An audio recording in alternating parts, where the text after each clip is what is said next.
Hi guys, this is going to be a video about building a trap in a restricted kingdom, which is how all trap accounts start, obviously, but I thought I'd be specific because I want to go through essentially how trap accounts can evolve through kingdoms getting more and more powerful and you having to upgrade from a solo trap to a rally trap, which is what I've just done. And the best ways of doing that. This is also a video really just for anyone who wants to be able to defend themselves from a solo march or for a rally. You'll know what you're best suited for doing, but basically what I want to do is try and go through some of the statistics that you need to be looking out for always on the game, the stuff that you can absolutely ignore, and try and cover a few things, I guess specifically about trapping, that I found really useful over the years. Just to say, I've been playing this game for about 3 years now. This account that we're in at the moment it's just about a rally trap. It's what I'm calling a baby rally trap, but it has just kind of shifted really from being a solo to a rally, because, and if I go into my hero screen here, with 73 million kills, you are not going to get anyone marching on you, or I found that I wasn't getting anyone marching on me. So I decided to invest a little bit more money and become a rally trap. And this, just talking about money, this is kind of geared towards players who are maybe between being completely free to play and being what I'd call cheap to play. So, investing a little bit of money where you can, but not throwing dollars and dollars behind it. This is for people who want to play the game, have fun, and be able to defend themselves. For me, the best way of doing that is to be a trap. The main bit about trapping is keeping your might low and keeping your troops and your battle stats high. So I just want to go into a few little pitfalls of specifically people being too big, like people whose might is too high and for no good reason, if you want to be a trap account. So, heroes. Most people probably know this already. There are 5 heroes that you put on your wall. I only have 5 heroes maxed to gold. That is because they are the 5 war heroes that I use to defend. They are Rose Knight, Bombing Goblin, Oathkeeper, Demon Slayer, and Snow Queen. They are all free to play, and they are chosen for very good reasons. Rose Knight and Bombing Goblin have this wonderful army attack at 20%. I'm sure everyone knows this already, but army attack at 20% is better than, ranged attack at 30, because when it's army attack at 20%, that is ranged 20% plus cav 20% plus inf 20%. It is by far and away the best statistic that you can get. So that is why you have Bombing Goblin and you have Rose Knight, and you get Rose Knight as quickly as you can. If you are going to invest money in this game, I recommend doing it early when you get those very nice packs where you can get her to, I think, blue or maybe even purple very quickly. Just do that. That is a great investment, and it will mean you can defend yourself really well. And then I have 2 inf heroes on my wall. There's a reason for that. When I'm solo trapping, I always set up an inf. It means I don't have to unlock the other phalanxes, and it means that I know what stats to be concentrating on. I'm going to come back to that when we talk about gear, but just to go into Oathkeeper and Demon Slayer, they've both got the same stats in terms of war anyway. They've got infantry HP at 50%, which is lovely, and infantry attack at 30%. And with Oathkeeper, I swear to God, I had this guy at least purple within a couple of weeks of playing the game, just rinsing Bravehearts and, making sure I was getting him as high as I could, as early as I could, and that meant that I could eat any march in infantry. And when I say in infantry, what I mean is that infantry is your front line. People probably know this already, but where you set up, you have, when you're in infantry phalanx, you are saying that infantry is going to be the front line. They're going to be the troops that defend.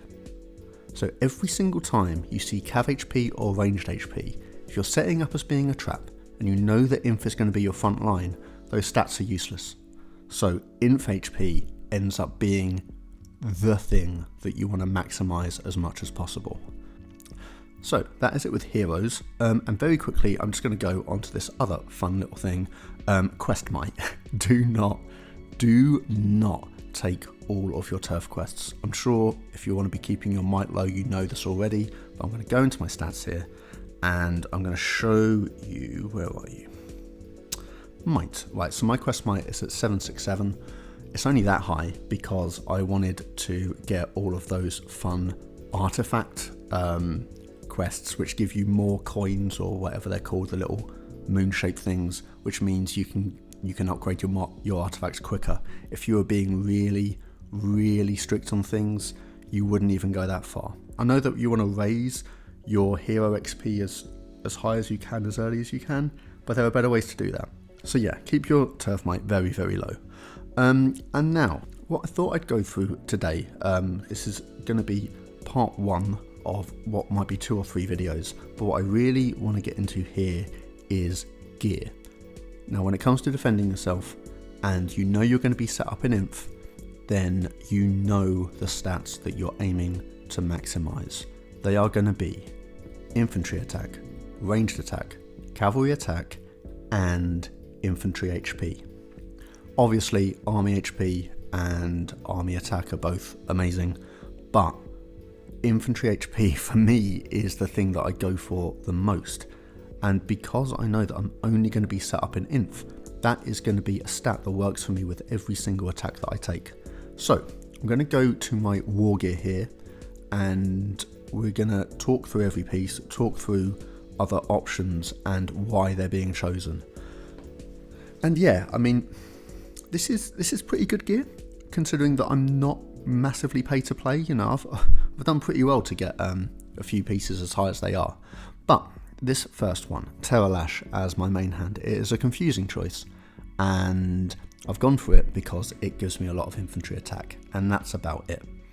Infantry defense does very little, but I want my infantry to be nice and strong. I've only so far got my Frostwing Greatsword to purple, and yeah, this gives me the stats that I want. I will swap it out for the Frostwing Greatsword eventually, but that's what I'm going for. There's a lovely free-to-play piece here, which we're going to quickly look at, the Fiery Tomahawk, which yeah, gives you very nice stats, and especially when you upload it to Mythic, you know, that is pretty good. They're all attack stats, and they're the ones you want. You know, there's no dead weight on that piece. That is a perfect bit of defense gear. So if you're free to play, you get that as high as you can, as quickly as you can. With the helm, I am so happy that I got this piece to purple, because it was incredibly hard. I threw every gem, every bit of budget for this game I had into getting as many venoms as I needed to get this to purple, because at purple you get army HP of 13%, which is amazing and very helpful. Obviously it also gives you cavalry and ranged statistics. Just look at the jewels I've got in at the moment. I've got a Gargantua jewel there just to give me a little bit more cav, but I will swap that out for an infantry jewel as soon as I get it. But yeah, that piece, I mean, they are either this or this little guy here, the Beast Helm. If you can get those to blue or purple as quickly as possible, when you are hero level 60, you need the HP that it gives you.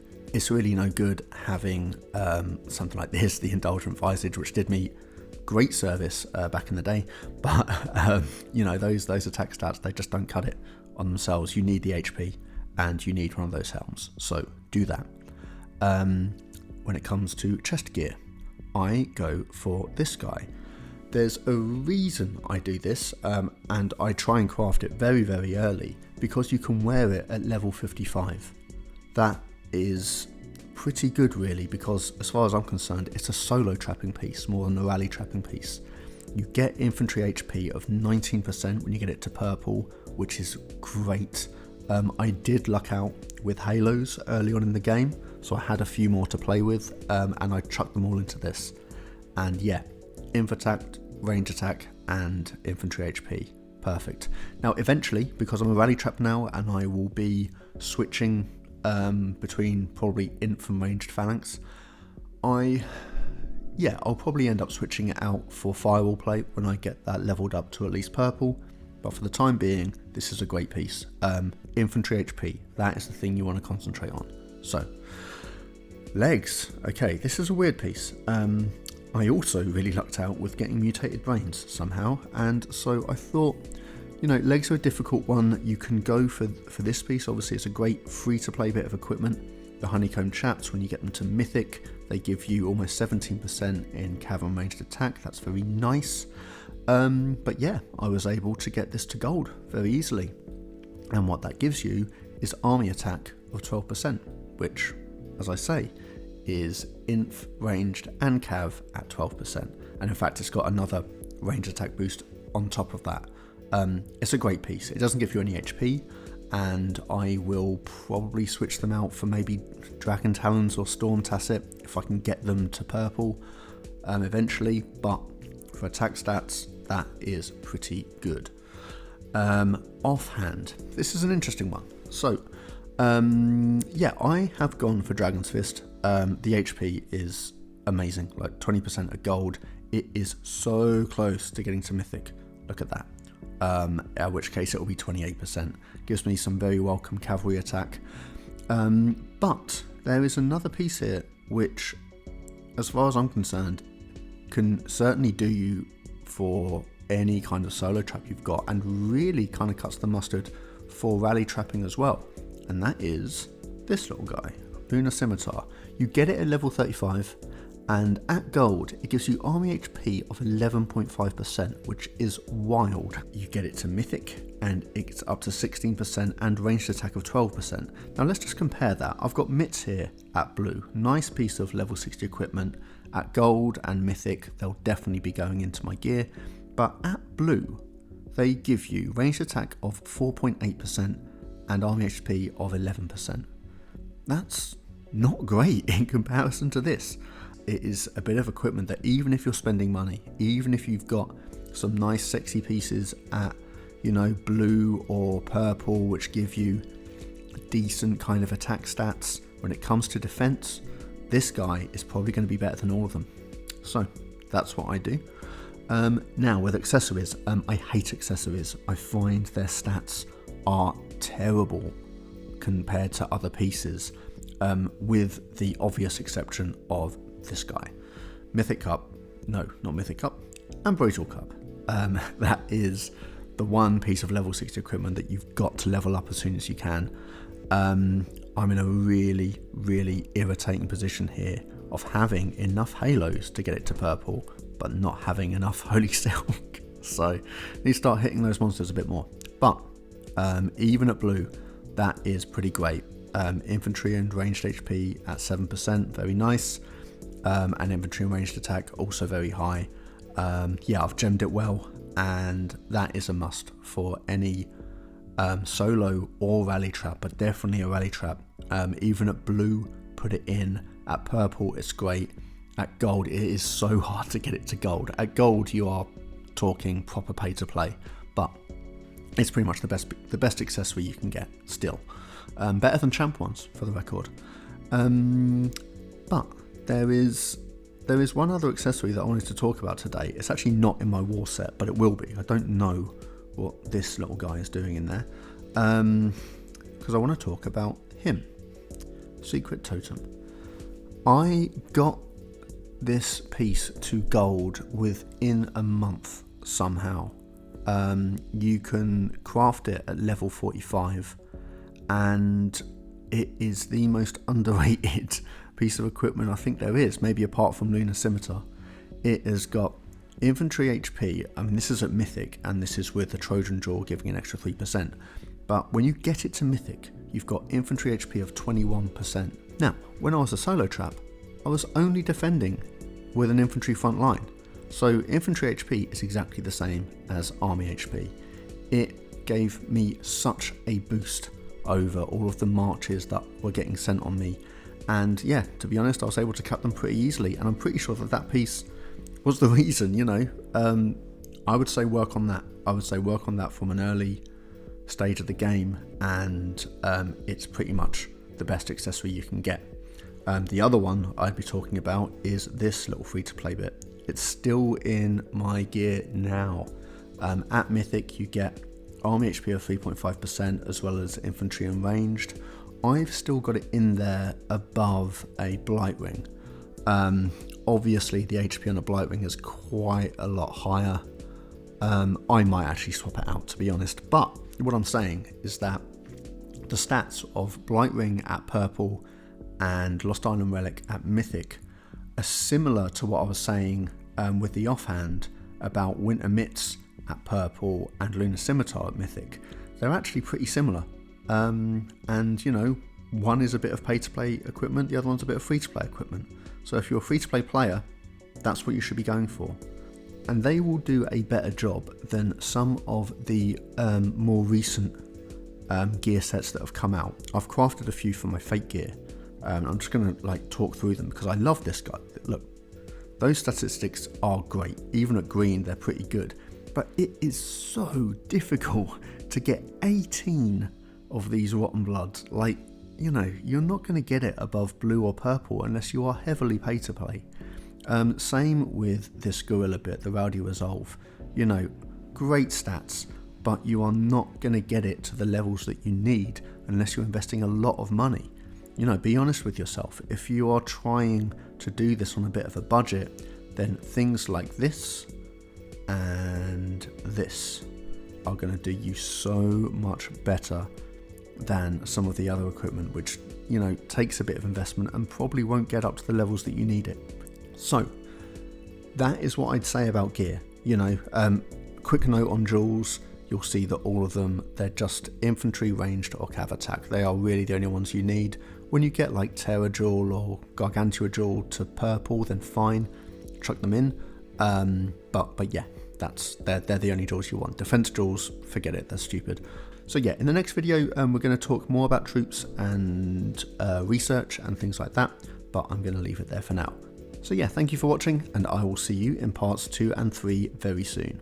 Okay, bye bye.